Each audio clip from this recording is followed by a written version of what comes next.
자, 우리가 이제 전환시대 왕조 역사 볼 건데, 자, 일단 전환은 기원전 202년의 그 역사를 시작합니다. 수도를 또 외우셔야 돼. 수도는 어디냐면 장안성이에요, 장안성. 그래서 이거 수도 문제 은근히 좀 나옵니다. 수능 문제에서. 그래서 장안성이 수도다 이렇게 알고 계시면 될 것 같고, 저번 시간에 얘기했다시피 초나라의 서초표왕인 항우하고 그 다음에 한나라의 왕이었던 유방이 싸워서 유방이 이긴단 말이야. 자, 이렇게 해서 일단 이 유방이 중원 땅을 통일한 전환시대 1대 황제 고조라고 하는 이름으로 이제 불려지는 1대 황제가 되게 되는데요. 일단 이 고조의 본명은 유방이다. 그래서 이 한나라의 황실의 성씨는 유씨 집안이다 이렇게 보시면 될 것 같습니다. 일단 이 유방은 건국하고 나서 군국제로 지방을 다스려요. 자, 이것도 은근히 수능 문제에서 많이 나와. 그러니까 이 군국제라고 하는 건 뭐냐면 유방이 자기 혼자 잘나서 황제 자리에 추천받은 게 아니라 유방의 황제 즉위를 도와준 동성제후들이 있어요. 그러니까 친척 제후들을 동성제후라 그래. 근데 걔네들이 원래 지역의 토착 힘 있는 세력으로서 지역에서 너무 강력한 힘을 갖고 있는 거야. 근데 걔네들 덕분에 황제가 되셨잖아요. 그래서 유방은 지방 제후들을 이제 좀 배려해주기 위해서 지방을 강적 통치 체제인 봉건제로 다스려. 그러면 이제 제후들이 독립적으로 경영할 수 있도록 하나의 뭐로 인정해 주는 거야? 나라로 인정해 주는 거야. 그래서 지방 간접 통치 체제, 제후들의 힘이 강성해서 봉건제로 다스리고요. 자기 힘이 미치는 장안성 인근 지역은 직접 통치 체제인 군현제로 다스립니다. 그래서 이 군현제와 봉건제를 합했다 해서 이거를 군국제도라고 얘기해요. 그래서 이제 뭐 내신은 이제 끝났겠지만 뭐 내신에서 서술형 문제 나오면 군국제를 시행하게 된 배경을 서술하라 하면은 동성제후들의 힘이 너무 강성해서 이렇게 쓰는 게 항상 정답이야. 근데 뭐 수능은 뭐 단답 서술은 없으니까. 예. 자, 그리고 이제 기원전 200년에 평상 백든상 전투라고 하는 사건이 있게 돼요. 이것도 굉장히 중요한 사건인데 당시 한 고조를 괴롭혔었던 게 어떤 나라냐? 흉노라고 하는 제국입니다. 흉노의 그때 당시 선우 이름이 그 흉노족은 리더를 선우라 그래. 아무튼 묵특이었어요. 그래서 묵특선우라 그러는데 이 묵특선우를 직접 자기가 토벌하겠다고 유방은 군사를 이끌고 친정 원정을 나가게 되는데요. 평성 백든산에서 이 묵특선우가 이끄는 흉노 제국의 40만 대군에 의해서 목숨을 잃을 뻔했답니다. 하지만 이 유방은 그 묵특선우의 부인이 연지에게 뇌물을 주어서 겨우 이제 탈출하는데 성공을 하게 되었고요. 이때 이제 항고조 유방은 자기 객관화가 되는 거야. 저 흉노하고 싸워야 득될 것이 없겠다. 그들과 차라리 평화롭게 지내는 것이 낫겠다라는 생각에 사신 유경을 보내서 흉노와 형제 관계의 맹약을 체결하게 됐답니다. 그리고 이제 흉노한테 매년 평화유지비 개념으로서 돈을 갖다 바치기로 합의를 보게 되는데요. 평화유지비를 앞으로 이제 세패라 그럴 거야. 뭐라고? 세패. 그래서 흉노한테 세패를 지급하기로 약속을 하고 화친을 위해서 공납되는 공주를 화번공주라 그러는데요. 자, 여태 중국 역사상 최초로 화번공주가 흉노의 묵투선우에게 파견되게 됩니다. 그래서 동아시아사에서는 이 화번공주에 관련해서 굉장히 중요하게 다루니까 잘 알아놓으셨으면 좋겠어요. 자, 그리고 이제 한 경제로 가겠습니다. 이건 이제 교과서에 안 나오는데 한 문제 이해하기 위해서 좀 필요한 왕이야. 한 문제의 아버지 되시는 분이다라고 생각하면 될 것 같아. 한 경제 제위 시절에 지방에 있는 동성 제국가인 오나라하고 초나라를 중심으로 일곱 제국가가 반란을 일으키니 이 사건을 5초 7국에 난 사건이라 그래요. 그래서 한 경제 때 6대 왕자인 경제 때 5초 7국에 나는 전부 다 진압해서 중앙의 황실의 권력이 굉장히 강해집니다. 그러면 5초 7국에 난 진압된 이후에 지방 세력의 힘은 높다 낮다 낮아졌다. 이러고 나서 이제 한경제가 죽고 나서 16살의 황제가 하나 즉위하니 이게 이제 전환시대 전성기를 이끄는 한무제라고 하는 황제입니다. 참고로 왕의 이름을 묘호라 그러는데요. 왕이 살아생전에 행했던 업적을 감안해서 후손들이 그에 걸맞는 이름을 지어주는 걸 묘호라 그래요. 그러니까 이제 우리가 역사 공부할 때 무자 들어가면 다 영토학장 업적 갖고 계신 분이야. 일단 이 한무제는 아버지가 5초 7국에 나는 진압해서 제후들의 힘이 약한 상태에서 황제에 즉위했죠. 그럼 굳이 지방 제후들을 봉건제로 다스릴 필요가 있어요? 없겠지. 그래서 전국적으로 이제 9년제로 지방 통치 체제를 전환시키게 됐다. 그래서 이 9년제 실시 배경은 구조 잡으실 때 5초 7국의 난이 배경이었다라고 이렇게 잘 보시면 될 것 같아요. 이걸 진압했으니까.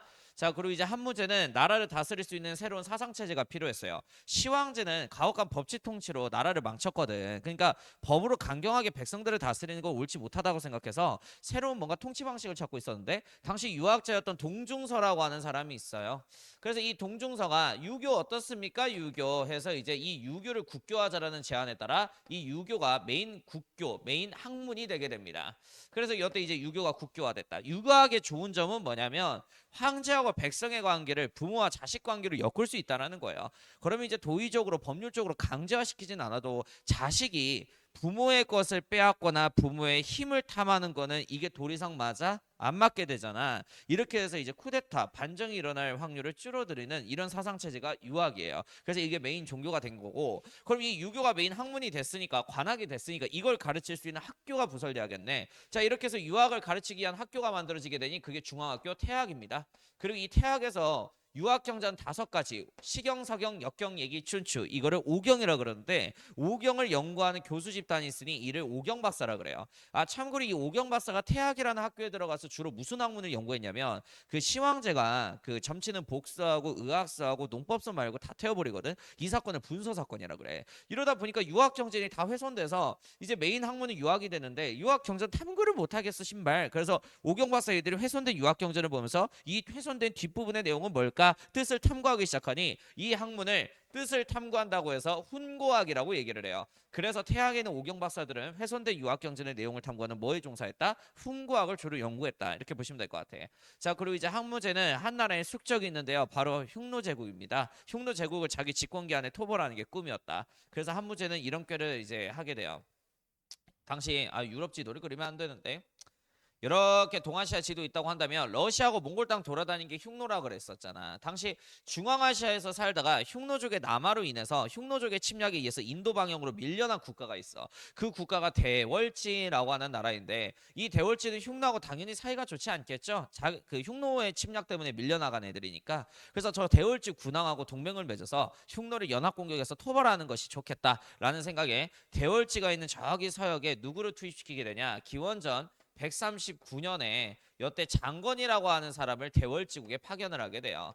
가는데 10년 걸렸어요. 거리가 멀어서 물론 그런 것도 있겠지만 가다가 흉노족한테 납치를 당한 거든. 그래서 납치 당하고 풀려나서 이제 대월지국에 도착을 한 거야. 그래서 대월지국 군왕한테 우리는 동방에서 온 한이라고 하는 나라의 사신들입니다. 우리 황제폐하께서는 당신과 동맹을 맺어 흉노를 정벌하고자 하니 동맹을 맺어 주십시오. 근데 대월지국 군왕은 이렇게 답해요. 한 나라 어디서 들어보지도 못한 듣보잡 나라야. 나는 듣도 보지도 못한 나라하고 손을 잡을 수 없다. 이렇게 해서 동맹을 결렬한단 말이야. 자, 이렇게 해서 이제 장고는 돌아오고 나서 동맹 맺는 데는 실패했지만 한무제에게 이런 얘기를 합니다. 제가 대월지국에 동맹 맺기 위해서 저기 서역까지 가봤는데 서역에는 대월지 말고 많은 국가들이 있다 합니다. 그 서역에 있는 국가들하고 교역로 하나를 개척하시면 장차 후대에 큰 부를 창출할 수 있을 것입니다. 이렇게 해서 장군의 건의에 따라서 저기 서역, 인도 방향, 중앙아시아 인도 방향과 중국을 잇는 교역로가 만들어지니 중국의 주된 수출품은 비단이걸랑. 그래서 비단이 왔다 갔다 해서 이거를 비단길. 자, 영어로 실크로드가 이렇게 해서 개척이 되게 돼요.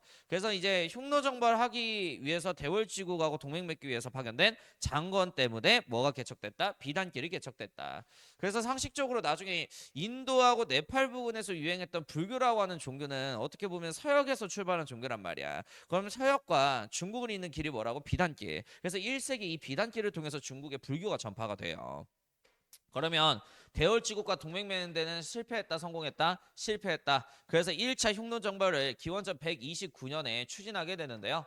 자, 이때요 1차 흉노 정벌 실패하고 옵니다. 자, 그리고 이제 한무제는 쌍남자라 마음 먹으면 무조건 해내야 돼. 그래서 2차 흉노 정벌을 계획하게 되는데, 자, 그럼 다시 정벌 전쟁을 추진하기 위해서 1차 흉노 정벌 때 떨어진 예산을 다시 어떻게 보충을 하고 2차 흉노 정벌을 떠나야겠죠. 그래서 1차 흉노 정벌과 2차 흉노 정벌 사이에 신재정 정책을 추진하기 시작해요. 신재정 정책. 부족해진 재정을 다시 마련하고자 하는 정책 3개를 펼치는데, 일단 첫 번째가 균수법입니다. 자, 이 균수법은 뭐냐면요, 간단하게 얘기해서 우리 한나라 황제께서는 매년 특산품 세금을 걷습니다. 지역별로 특산품을 이제 세금을 걷는 거예요. 이거 왜 걷을까요? 왕 밥 처먹으려고. 쌀밥만 먹을 수는 없잖아요. 산의 진미를 맛봐야 될 거 아니야, 전국에 있는. 그래서 특산품 세금을 걷는데, 이 특산품 세금을 거둔 다음에 비싼 지역에 그 물건을 되팔아 버리는 거야. 이렇게 해서 이윤을 챙기는 거, 이걸 균수법이라 그래요. 그럼 어떻게 보면 특산품 세금을 유통을 통해서 돈 벌고 있는 거죠. 됐지? 자, 그다음 이제 평준법이라고 해서 고가의 고격을 평준하게 맞춘다고 해서 곡식의 가격을 평준법이라 그러는데, 생각을 해보면 풍년이 들 때 곡식의 공급량은 많아지니까 고가는 어떻게 돼? 떨어지게 되겠지. 그때 쌀 가격을 쌀 때 반쯤 사놓은 다음에 국가 돈으로 흉년이 들 때 곡식의 공급량이 부족해질 거 아니야. 그때 시장에 2배, 3배 가격으로 되팔아 버리는 거지. 그러니까 결국 곡식의 가격을 평균적으로 맞춰준다 해서 평준법이라고 했지만 백성들 상대로 뭐 한 거예요? 돈 창출하기 위해서 사재기한 거나 다를 바 없는 거예요. 자, 그리고 이제 전매제. 여기다가 별표. 전매는 어떤 특정 기관이 물건을 독점 판매하는 행위를 말하는데 당시의 생활 필수품이었던 소금과 그 다음에 철을 한나라 황실이 독점 판매하기 시작합니다. 소금 안 먹으면 사람이 죽어. 그러니까 무조건 살 수밖에 없어. 그러면 한나라 황실은 이적의 가격에 비해서 더 펌핑해서 팔겠어요? 낮춰서 팔겠어요? 존나 펌핑해서 파는 거죠. 이렇게 해서 예산 마련했고, 철은 왜 필수품이냐? 여태 농업 사회잖아. 그러면 농사 짓기 위해서 뭘 만들어야 돼? 농기구. 그러니까 이제 철은 무조건 필수 구매 물품이야. 이전 가격에 비해서 엄청 가격 펌핑해서 파는 거죠. 그래서 이렇게 해서 자문금 마련해서 2차 흉노 정벌을 추진하게 됐고요. 이때 활약했던 두 장수가 수능 문제에서 많이 나와요. 바로 위청과 곽거병이라는 이름의 두 장수인데요. 이 곽거병은 자기 인생의 흉노를 토벌한 게 자기 인생의 최대 업적이었던 거야. 그래서 곽거병은 그 자기 무덤 앞에 흉노족의 석상을 남겨요. 그걸 마답 흉노 석상이라 그러는데 아무튼간에 이 위청과 곽거병 다음에 한무제 때 흉노 정벌 사건이다라고 보시면 될 것 같아. 자, 그리고 여기서 끝나는 게 아니지롱. 자, 한나라의 무제는 당시 북베트남에 있는 남비에시라는 나라가 있는데요. 기원전 111년에 남비에서 쳐들어가서 북베트남에 있는 남비의 왕조를 멸망시킵니다. 그리고 한나라의 무제는 엔간에선 자기의 직접 영토를 다 직접 통치하려고 그래요. 그래서 여기에도 군현이 설치되게 되는데요. 총 9군이 설치됩니다. 자, 그래서 남비의 왕조를 멸망시키고 나서 한나라의 무제는 여기에 총 몇 개 한나라의 지역을 두어서 직접 통치했다. 9개 한나라 지역을 두어서 직접 통치했다. 이렇게 보시면 될 것 같아. 자, 그리고 이제 기원전 109년에요. 고조선이라고 하는 우리나라 고대 국가에 침략을 해서 기원전 108년에 이 고조선을 멸망시킨 것도 한나라의 무제의 업적이에요. 그리고 고조선도 자기가 직접 지배할 수 있을 것 같거든. 그래서 고조선 멸망시키고 여기 고조선 땅에 총 4개 한나라의 지역을 두어 직접 통치하니 이거를 사군 설치라 그래요. 그래서 순서는 남비에시 먼저 멸망하고 그 이후에 고조선이 멸망했다. 이렇게 보시면 될 것 같아.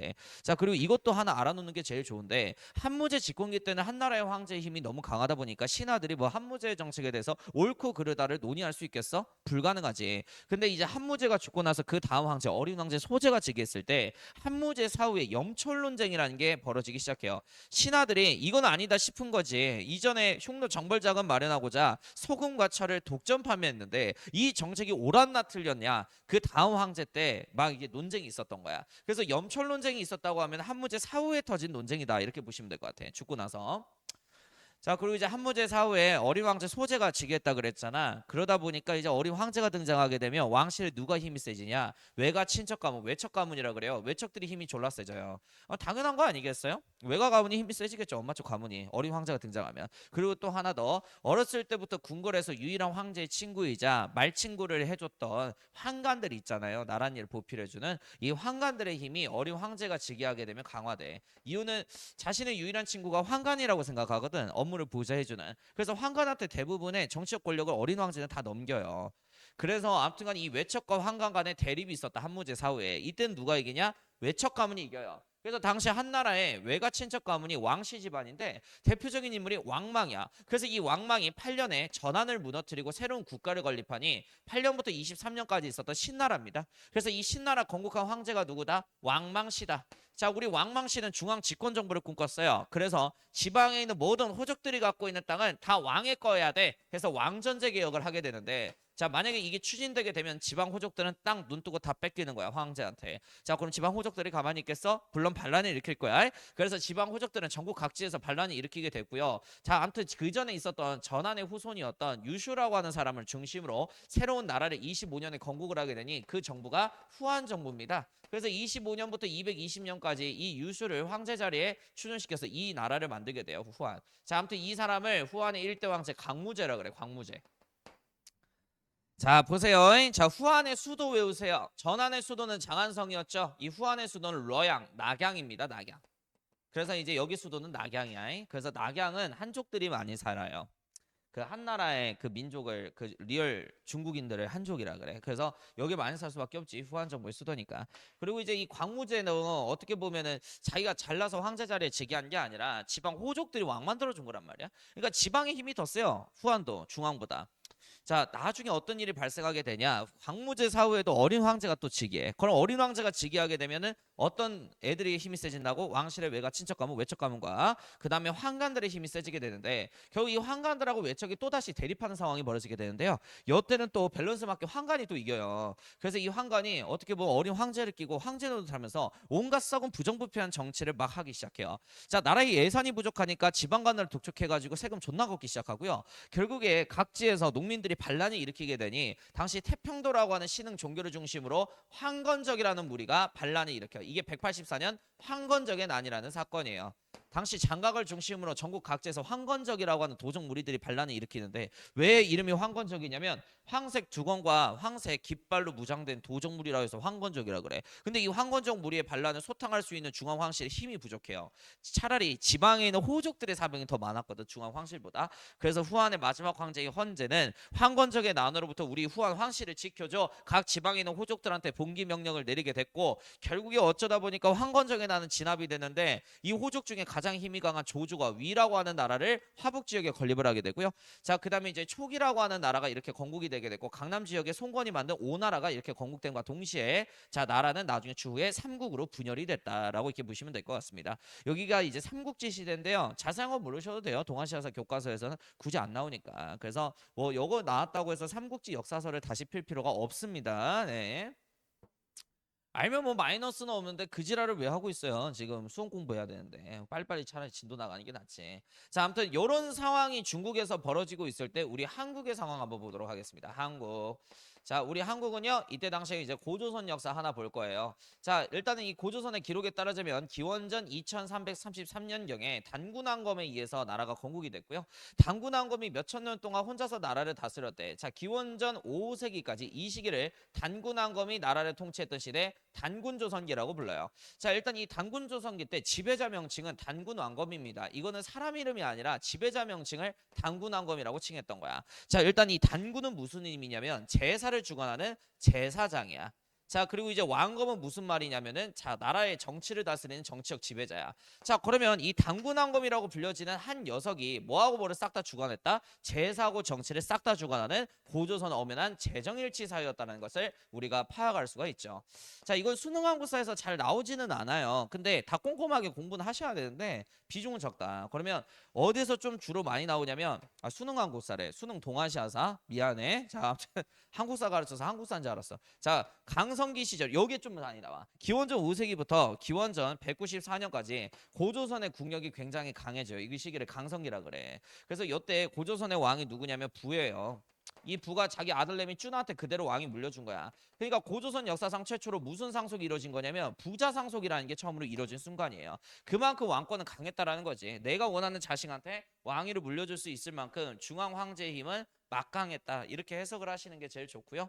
자, 그리고 이제 중국 역사 기록에 따르자면 왕의 나라 업무를 보좌해주는 여러 신하 집단, 관료 집단이 있다는 것으로 확인이 됩니다. 그래서 이 관료 집단이 동아시아사에서 많이 나와. 상, 대부, 장군, 박사, 경이라고 통칭되어지는 이러한 이제 신하 집단들이 많이 있습니다. 그러니까 황제를 따르는 신하들이 많다라는 것은 그만큼 중앙에 있는 황제는 힘이 강하다. 자, 그리고 이제 중국의 요서 지역을 경계로 해서 전국 시대 중국 국가 중에 하나인 연과 대립할 정도로 힘이 강성했대요. 그러니까 이 요서 지역이라고 하면 여기 나오나? 나오네. 자, 이렇게 지도가 있다고 한다면 여기 이제 요하강이 이렇게 흐른다 그랬잖아요. 이 요하강 서쪽 지금 현재 베이징 땅에 연이라는 나라가 있었고요. 고조선의 초창기 세력 중심지는 요동 지역이었습니다. 그래서 이 둘이 맨날 국경 맞대면서 겁나 싸웠던 겨. 그만큼 힘이 강성해졌다. 자, 그리고 이제 기원전 194년 연나라의 신하인 위만이 철을 들고 망명을 합니다. 철기를 들고. 그래서 이때부터 철기 시대야. 그래서 위만이 군사 쿠데타를 통해서 고조선의 왕인 준을 남방으로 쫓아내고 고조선의 왕 행세를 하게 되니 이 시기를 위만조선이라 그래. 그래서 이 위만조선 시기에는 중개무역으로 성장했다는 게 포인트가 되겠습니다. 당시 이제 한나라 같은 경우에는 흉노하고 정벌 전쟁을 추진하고 있었기 때문에요. 이때 이제 남방에 우리나라의 진이라는 나라가 있는데요. 이 진나라가 간단하게 얘기해서 우리가 한국사 시간에 배웠던 마한 변한 진안 있지. 걔네들 사만을 통틀어서 진이라고 불렀던 거야. 자, 일단 이 사망구역 중에 변환구역이 낙동강유역의 변환구역이 철이 많이 나와요. 그래서 얘네들은 흉노하고 전쟁을 준비하기 위해서 무기를 많이 생산하기 위해서 철을 수입할 필요성을 느껴요. 그래서 안전하게 육지길로 교역을 하는 선택을 하게 되는데 가운데 위만조선이 껴있죠. 그래서 이 진과 한나라의 철무역을 도와주면서 이득을 얻었으니 이게 위만조선 때 중개무역이라는 소리예요. 그래서 이 중개무역은 한과 우리 남한에 있는 진나라하고 사만구역하고 이제 무역하는 걸 도와준 거죠. 자, 그런데 나중에 이제 한나라의 무지가 뭐라고 얘기를 하냐면 나중에 1차 정벌 실패했다 그랬잖아. 흉노 정벌. 그러니까 나라 예산이 부족한 거야. 그래서 지금 이 고조선 애들한테 스스로 챙겨줄 수 있는 여력이 없어요. 그래서 자기들은 위험을 무릅쓰고라도 이 남방의 해안길로 저기 남방에 있는 진국과 직접 교역하겠다라고 얘기해. 그럼 이 고조선 사람들이 이걸로 먹고 살았는데 이제 굶어 죽을 사람, 이제 굶어 죽을 운명이잖아. 그래서 나는 그러면 저기 북방에 있는 니들 저기 흉노하고 동맹 맺을 거임. 이렇게 해서 고조선과 흉노가 동맹을 맺히지. 이렇게 해서 한무제의 군사 공격으로 인해서 기원전 121년에 흉노 제국이 토벌되고 나서 한나라의 입장에서 그 다음 타겟은 고조선이 되게 된 거예요. 자, 이렇게 해서 기원전 109년에 한무제의 군사 공격에 의해서 1년 만인 기원전 108년에 결국 역사 속으로 사라진 게 우리나라의 고조선의 역사다. 한무제의 군사 공격으로 멸망.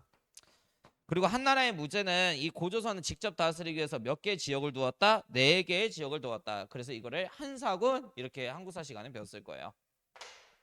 그리고 이제 고조선의 영역을 추측할 수 있는 도구인데요. 자, 이렇게 생긴 동검이 있습니다. 이게 비파형 동검이에요. 이거 하나 발견되면 고조선의 영역이고, 그 다음에 이렇게 생긴 탁자 모양의 고인돌이 있는데 이거를 북쪽 사람들이 사용하는 고인돌이라 해서 북방식 고인돌입니다. 그리고 민무늬 토기 중에 손잡이가 2개 달린 토기가 있어요. 그래서 이거를 이제 미송리식 토기라 그래요. 그리고 이제 또 하나 더 청동 거울인 이제 거친 무늬 거울. 이 4개가 동시에 발견되면은 고조선의 영역이다. 학자들이 이렇게 추측을 하는 거야. 자, 그리고 이제 고조선은 총 법이 8개입니다. 이거를 이제 8조법 이라고 얘기를 하는데요. 뭐 간단하게 얘기해서 뭐 살인을 하면은 사형에 처한다. 그만큼 생명과 노동력을 중요시 여긴 거죠. 일단 이 생명을 리스펙했던 이유는 국가의 재력을 부풀려 줄 수 있는 노동력이고, 자, 사람을 죽였다는 것 자체가 국가의 재물에 손괴를 입힌 거잖아요. 그에 응당하는 형벌이 사형이었던 거예요. 자, 그리고 남을 폭행해서 다치게 한 죄를 상해죄라고 얘기를 하는데, 상해죄를 하게 되면 곡물로 배상하는 형벌이 있습니다. 그래서 배상이라는 개념이 있을 때 내 거라는 개념이 있으니까 배상도 있겠죠. 사유재산 개념이 있다. 곡물이라고 하는 개념이 있다. 아, 농사를 짓고 있는 농경사회였구나. 그리고 남의 물건을 훔치는 걸 절도죄라 그러죠. 절도하면 그 집 노비가 돼. 내가 노비 되기 싫어. 50만 적 가량의 화폐를 지불하면 된대요. 자, 시장에서 고역을 할 수 있는 뭐가 있었다? 화폐가 있었고 노비라는 신분제도가 있었다. 이를 우리가 추측할 수가 있죠. 아유, 진짜 길어 죽겠네. 자, 아무튼간에 이제 한국 끝났고요. 그 다음에 이제 이 당시에 일본은 뭐 하고 있나 한번 보자고. 일본은 1세기부터 갈 거야. 1세기 때 100여 개의 소국으로 난립되어 있었답니다. 100여 개의 소국으로 일본 열도가. 자, 그 중에 하나 알아야 될 나라가 있는데요. 그 나라가 노국이라고 하는 나라예요. 노국. 그래서 이 노국은 한나라의 후한의 광무제에게 책봉을 받습니다. 여기 한나라가요, 자기들이 정벌할 수 있는 지역이면 군현을 설치해서 직접 통째로 다스리거든. 근데 정복할 수 없어. 저 멀리 있는 바다 건너 일본이야. 저게 쳐들어가 봐야 득보다 실이 많은 것 같아. 그러면 조공 책봉 관계라고 해서 신하 국가로 임명해서 간접 통치해요. 그쪽에 있는 토착 있는 왕을 중심으로. 그래서 이때 이제 노국의 왕이 후한의 광무제에게 책봉을 받았다라는 거 꼭 알아놓으셔야 돼. 이때 이제 광무제는 노국 왕한테 금도장도 하사하게 되고요. 이때 이제 노국 왕이 받은 칭호가 뭐냐? 한위 노국 왕입니다. 한위 노국 왕. 이런 칭호를 받게 되셨다.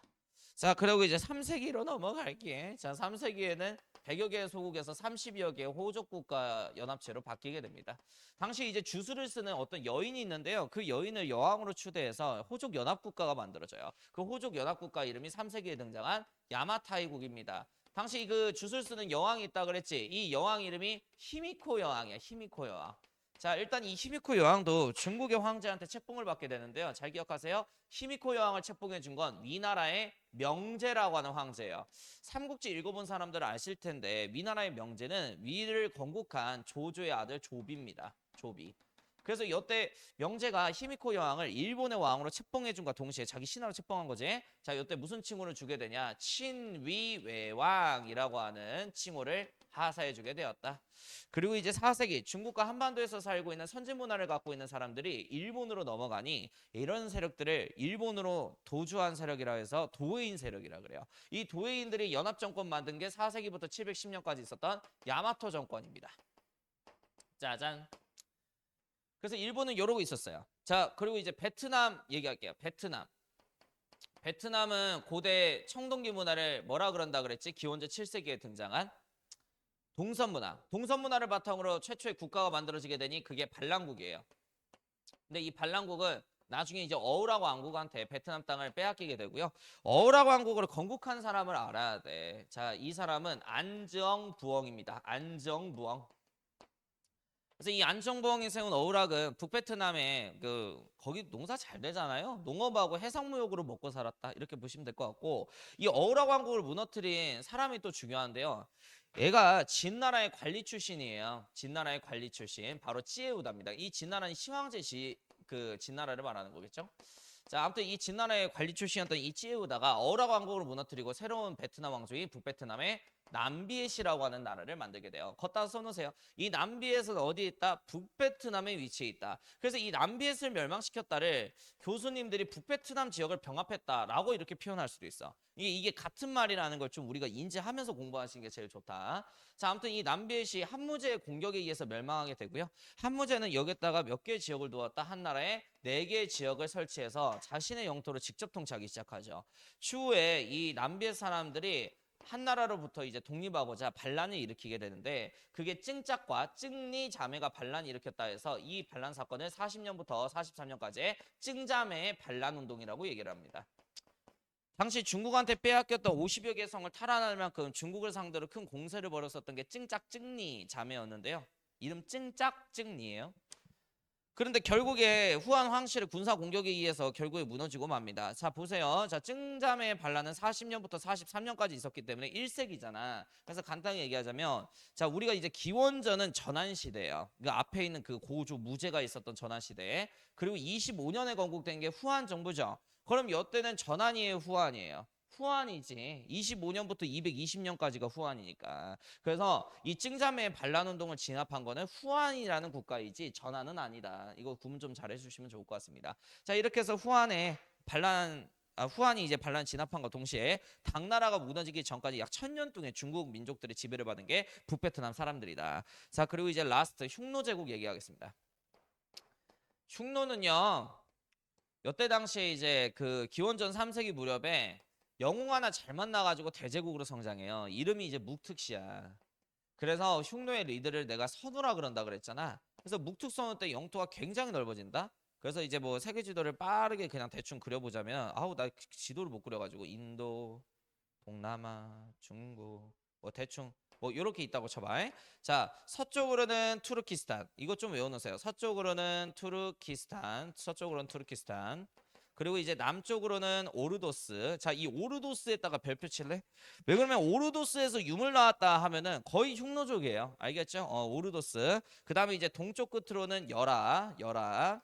그 다음에 이제 북쪽으로는 에니세이강 상류까지 영토를 크게 확장한 게 이때 당시에 묵투선우가 확장했던 흉노 제국의 영토입니다. 근데 이 묵투선우 혼자서 이 넓은 영토를 체계적으로 다스릴 수가 있겠어? 거의 불가능하겠지. 그래서 이 흉노족은 3분할 통치를 해요. 3분할 통치.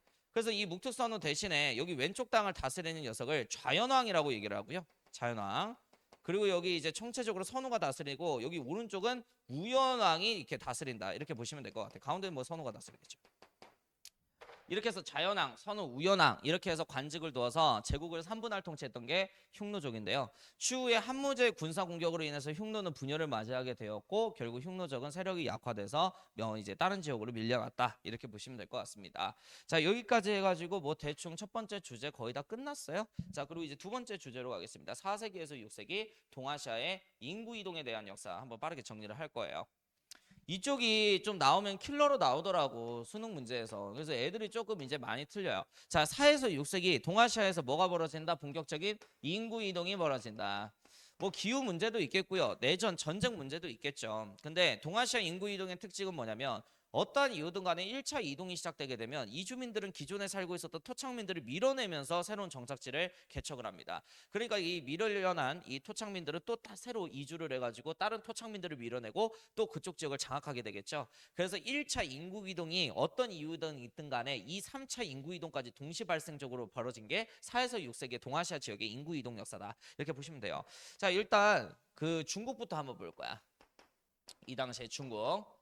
자, 4세기 들어가게 되면은 동아시아 지역에 소빙기가 다시 찾아오게 돼요. 그러니까 빙하기 추워졌다는 소리야. 그러면 북반구에 위치해 있는 민족들은 이제 저기 러시아하고 몽골 고원에서 살기가 좋아 힘들어. 그래서 당시 러시아하고 몽골 쪽 돌아다니고 있는 5개의 오랑캐 집단이 있는데요. 얘네들을 오호라 그래요. 오랑캐 호자 해가지고 일단 뭐 5집단이 있지롱. 선비족, 흉노족, 저족, 갈족, 강족 이렇게 해서 5부족이 있었던 거야. 얘네들이 이제 원래 러시아 땅에서 살고 있었는데 4세기 무렵에 갑자기 소빙기가 찾아와가지고 너무 추워서 여기서 도저히 못 살겠는 거야.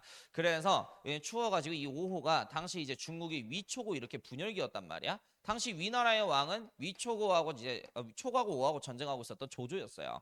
당시 만리장성 인근으로 찾아온 거야. 이 5개 오랑캐 집단들이. 여기 북쪽 너무 추워서 그러는데 위나라의 화북 지역에 들어와서 살면 안 될까요? 마침 조조는 잘 됐다 싶은 거예요. 초하고 5하고 지금 전쟁 중인데 용병이 필요할 걸랑. 애나들의 기마전술하고 군사력은 이거야 세계. 그래서 여기 들어와서 살아라. 그 대신 우리 위나라가 촉과 5라는 나라하고 싸울 때 용병 좀 띄워줘라. 이렇게 해서 이 위나라의 화북 지역에서 한족들하고 같이 살게 돼요. 근데 여기서 살고 있는 리얼 중국인 한족들은 이 5개 북방민족들을 같은 가족으로 받아들였을까요? 무시하고 멸시를 졸라 했던 거야. 그래서 이 5개 오랑캐들이 위나라의 시장 왔다 갔다 할 때마다 오랑캐야 니네 나라로 꺼져라, 니네 지역으로 꺼져라 하면서 뒤에서 막 가르침 뱉고 막 그랬대. 그러니까 이 위나라 화북 지역에서 한족들하고 같이 살면서 오호나 한족에 대한 혐오감이 엄청 생긴 거죠. 자, 그리고 이제 이 위초고 분열기는 서진이라는 이름으로 통일이 되게 돼요. 그러니까 왜 서진으로 통일이 되냐면 그냥 이유 설명해 줄게. 자, 일단 이 위나라의 조조가 죽고 나서 그 다음 왕의 자리에 오른 게 조비야. 근데 이 조비 밑에서 그 조조 때부터 책사로 역할을 했던 신 하나 있어. 사마흐라고. 이 사마흐가 군사 쿠데타를 일으켜서 조비를 몰아내고 자기가 위나라의 왕이 돼요. 그리고 이 사마흐가 죽고 나서 그의 손자인 사마염이 황제 자리에 즉위하게 되는데 이 사마염은 위라고 하는 나라 이름에서 서진으로 나라를 교체를 하게 된 거야. 그래서 이 서진은 추후에 촉이랑 오를 다 무너뜨려서 중국 땅을 통일한 왕조가 되게 돼요. 아무튼 간에 여기 서진이라고 하는 새로운 국가가 등장했고 그 일대 왕제가 무제 사마염이다. 사마염을 서진 무제 이렇게 불러요. 아, 이거 계속 말하니까 힘들어 죽겠네. 근데 이 서진 왕실의 그 잘못된 점은 뭐냐면 세상에서 가장 지방을 잘 다스리는데 좋은 통치 체제는 봉건제라고 생각해. 근데 이 주나라 황제는 아버지 국가 천자국의 힘이 어느 정도 강화된 상태에서 아들들한테 각 지역을 분봉해 준 거란 말이야. 근데 서진은 건국된 지 얼마 되지도 않은 상태에서 각 지역을 아들들한테 왕이 돼서 여기를 다스려줘. 각 지역의 왕으로서 분봉해 준 거예요. 그래서 이 서진 황제 밑에 있었던 8명의 왕자들이 영토를 확장하기 위해서 파랑자의 난이라고 하는 내전을 일으키게 되고요. 이로 인해서 서진 중앙정부의 힘은 약화가 되게 됩니다. 이때 당시 이 서진 국토 안에서 무시와 멸시를 한족들에게 받았던 5개 오랑캐 집단 중 흉노족의 부족장 유연이라고 하는 친구가 지금이 저 한족들한테 복수할 수 있는 절호의 기회다. 영가의 난이라고 하는 사건을 일으켜요. 그러니까 이 영가의 난은 이 5호 중에 흉노족이 먼저 반란을 일으킨 사건을 말하는 거고요. 흉노의 부족장이었던 유연이 영가의 난을 일으켜서 이 4개 남은 부족들도 동시다발적으로 화북 지역에서 반란을 일으킵니다. 자, 아무튼 이 영가의 난은 어떤 민족이 일으켰다? 흉노족이 일으켰다. 저 결국에 이 5개 민족의 반란으로 인해서 중국 한족들은 여기 화북 지역을 전부 다 빼앗기게 되고요. 이 화북 지역에는 5개의 오랑캐들이 13개 국가를 여기에 잔존하고 있는 중국인들 한족들이 3개 국가를 추가 건립하여 16국으로 분열되는 분열기가 도래되게 되니 이게 중국의 화북의 5호 16국 분열기라는 거야. 자, 그리고 이제 이 오랑캐 집단의 반란을 피해서 서진 황실은 강남 지역으로 내려갈 수밖에 없겠죠. 그래서 이 중국 남쪽에 내려가서 동진, 송제, 양진 등의 한족이 세운 남쪽 정부인 남조 왕조의 역사를 개막하게 된답니다. 자, 그리고 일단은 이 오랑캐들이 16개 국가로 쪼개져서 싸웠다 그랬잖아. 결국 이 5호 16국 분열기는 선비족이 세운 북이라고 하는 국가에 의해서 하나로 통일이 되게 돼요. 자, 일단 이 북이는 어떤 민족이 건국했다? 선비족이 건국했다. 선비 가문 중에 탁발씨 가문이 건국한 거야. 그래서 이 북이를 건국한 건 선비 탁발씨 가문 애들이다. 이렇게 보시면 될 것 같아. 자, 북에 관련해서 뭐 자세하게 우리가 배우지는 않아요. 전성기 황제 하나만 잡고 갈 거거든. 자, 일단 이 북위의 전성기 황제가 시험 문제 굉장히 많이 나오는 효문제예요. 효문제. 이 효문제는 엄마 이름이 풍태우야. 원래 이 북위의 기존 수도가 평성이었거든. 그러니까 효문제 즉위하기 전에 북위를 건국한 개국공신 어떻게 보면은 구귀족 삼촌들이 평성을 중심으로 너무 강력한 군사력을 잡고 있는 거야. 어머니 풍태우를 비롯해서. 그래서 어머니 치맛바람에서 나오고 싶었고 구기족 삼촌들을 견제하기 위해서는 평성이 계속 수도면 되겠어? 안 되겠지? 그래서 이제 효문제는 황제 자리에 즉위하고 나서 자 평성에서 수도를 러양, 낙양으로 천도하게 돼요.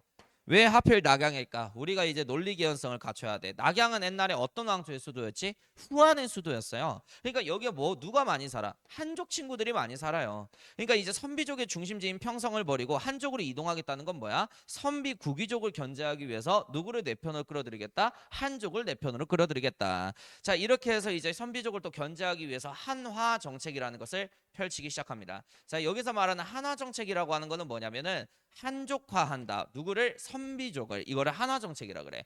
그래서 이 선비족하고 한족들하고 결혼시켜요. 결혼 정책 펼쳐. 그리고 또 하나 더 성씨를 교체하게 되는데요. 이것도 은근히 시험 문제 많이 나와. 자, 원래 봐봐. 선비족이 이 북위를 건국했다 그랬잖아. 왕족 성씨가 뭐라고? 탁발씨라고. 그래서 이 탁발씨에서 중국 한족 애들처럼 간결하게 성을 한 글자로 고칩니다. 원시로 교체해요. 자 그리고 호복 금지예요. 선비의 옷차림 이런 거 금지고 신비어 호어 금지입니다. 오랑캐말 선비의 말을 금지해요. 자 기준은 30살 이하의 청년들한테만 금지합니다. 30살 이하 먹었으면은 선비의 말을 고치기가 쉽지가 않아요. 거기에 대한 배려는 있었다. 30살 이하의 젊은 청년들은 절대 선비의 말을 쓰지 말고 한족의 용어 한자를 써야 됩니다. 자 아무튼 요게 뭐 한화 정책이야. 그리고 이제 한화 정책 이야기 마무리하기 전에 앞서서 이것부터 얘기할게. 일단은 그 북위 효문제는 한족 황제가 아니죠. 북방민족 선비족의 황제인 거잖아. 자 그러면 한족들이 살고 있는 중국 땅을 편히 다스리기 위해서 한족들한테 세금도 징수해야 되고 병사로 징병도 해야 될 거 아니야. 근데 이 중국인들 한족들이 오랑캐 황제의 명령을 따르겠어요? 안 따르겠죠. 그러니까 오랑캐 출신의 황제 입장에서 원래 중국에서 살고 있는 한족들한테 뭔가는 베풀어야 한족들이 오랑캐 출신이어도 저 황제를 황제로 따를 거 아니야. 징병에도 응하고 세금도 낼 거 아니야. 그래서 성인이 된 남성에게 땅을 공짜로 나눠주기 시작해요. 이거를 효문제의 균전제 정책이라 그래. 그래서 성인이 되면은 이제 모든 남성들한테 뭘 준다? 황제가 땅을 준다. 그 땅 안에서 경영하고 먹고 사는 거니까 결국 황제의 은혜 덕분에 먹고 사는 한족 백성들은 오랑캐 황제일지언정 뭘 갖다 바칠 수밖에 없어? 세금과 병사 역할을 해줄 수밖에 없는 이런 구조가 만들어지는 거야. 자 그리고 이제 지방 말단을 원활히 통치하기 위해서 삼장제라고 하는 시스템을 만들게 되는데요. 이거에 좀 이제 수능 문제 많이 안 나와서 나올 때 되지 않았을까 이렇게 싶어요. 자 일단 이 삼장제는 뭐냐면 5개의 가구를 하나로 엮습니다. 이거를 1린 구역이라고 얘기를 해요. 됐죠? 자 그리고 이제 1린 구역을 5개를 엮어 5린. 이 5린을 1, 2로 규정하는 거야. 한 마을로. 그럼 한 마을에 총 몇 가구가 있는 거야? 25가구가 있는 거야. 자 그리고 이제 5리를 하나로 엮어가지고 1당구역으로 통칭해요. 그럼 1당구역에는 총 몇 가구가 산다? 125가구가 산다. 이렇게 해서 지역구를 나눈 다음에 각각의 지역을 다스리는 장을 둬. 린구역을 다스리면 린장, 리구역을 다스리면 리장, 당구역을 다스리면 당장 이렇게 불러요. 자 이렇게 해서 각 구역을 3단계로 나눈 뒤 각 구역의 치안과 행정을 담당하는 장들을 두니 총 장이 몇 종류? 3종류. 그래서 이거를 삼장제라고 불러. 그러니까 지금 여기 써 있는 이런 것들이 주로 뭐로 나오냐면 사료로 나오는 거야. 이거를 해석할 줄 알아야 이거라는 걸 알고 이 사람의 업적이라는 걸 우리가 연결할 수가 있겠죠. 아무튼 상장제까지 갔어요. 일단 이 한화 정책의 장점하고 단점이 각각 있습니다. 장점은 뭐냐? 뭐 장점은 한족하고 그 선비족하고 같이 결혼하고 같이 같은 지역에서 살다 보니까 오랑캐 문화와 한족의 문화가 융합됐겠죠. 호한 융합 문화가 탄생하게 됐다. 뭐 대표적으로 그 한족들은 여기가 농경 지역이잖아. 그러니까 원피스 같은 그 상의하고 하의하고 연결되는 한프라 그러거든. 그런 의복으로 이제 먹고 살았는데요. 바지라고 하는 개념이 이때 처음 들어와요. 북방민족들은 항상 말에서 생활하다 보니까 상의하고 하의가 나눠져 있어야 돼. 그래야 움직임이 편하지. 야 원피스 입고 말 위에 타면은 말이 원피스 밟는 순간 하나님 볼 수 있어요. 그러니까 상의하고 하의가 분단이 되는 이런 북방민족의 바지 풍속이 들어오게 됐고 뭐 식탁 그다음에 침대 이런 거 유목민족들이 이동하기 쉽게끔 만든 거거든. 이런 문화들이 들어와요. 자 그리고 이제 단점.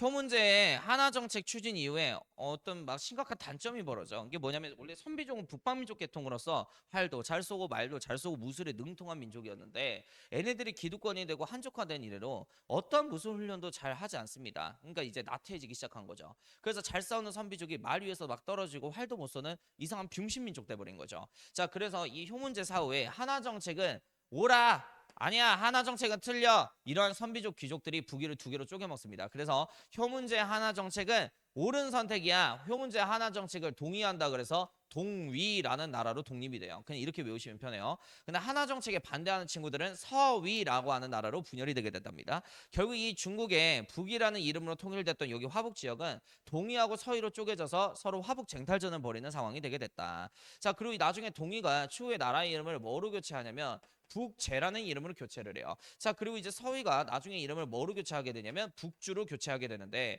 자, 교과서 사료에서는 어떻게 표현되어 있냐면 북주 북제 이렇게 친절하게 표현되어 있는 게 아니라 북자는 뺍니다. 제하고 주나라의 충돌 뭐 이렇게. 그러니까 이 제하고 주나라가 요 북쪽에 있는 왕조 대립 역사라는 것도 우리가 거기에 하나 끼고 후보지에 끼고 추측할 수 있어야 돼요. 역사 안에서 이 나라들 말고 또 제나라, 주나라 국고 사용하는 나라들이 또 여러 있거든. 그래서 북제하고 화북 쟁탈져 버려서 누구 이기냐? 북주가 이겨. 북주가.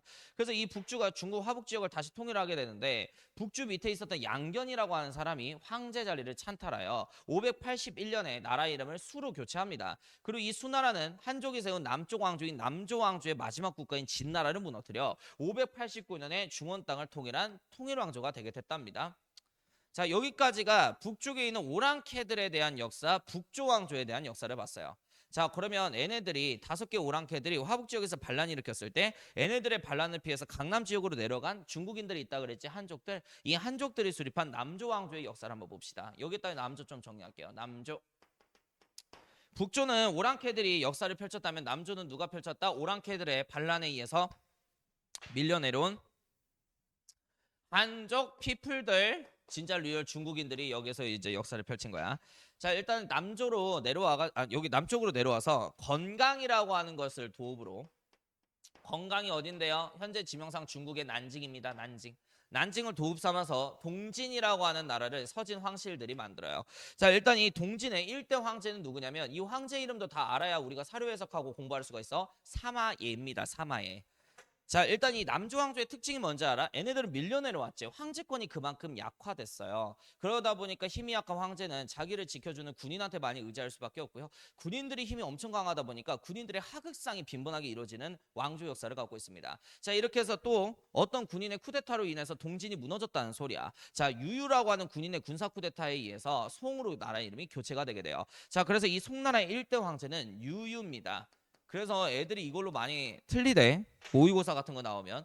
이 송나라가 나중에 추후에 우리가 10세기에 등장한 또 송나라가 있거든요. 조광윤의 송나라. 그래서 이 송나라가 그 조광윤의 송만 있는 게 아니라 남조의 유유의 송나라까지 있어요. 그러니까 이제 건국자가 누군지 정확하게 파악을 하시는 게 제일 중요해. 자, 그리고 이제 그 다음이 제나라입니다. 제나라를 건국한 사람은 소도성이라고 하는 사람이에요. 소도성.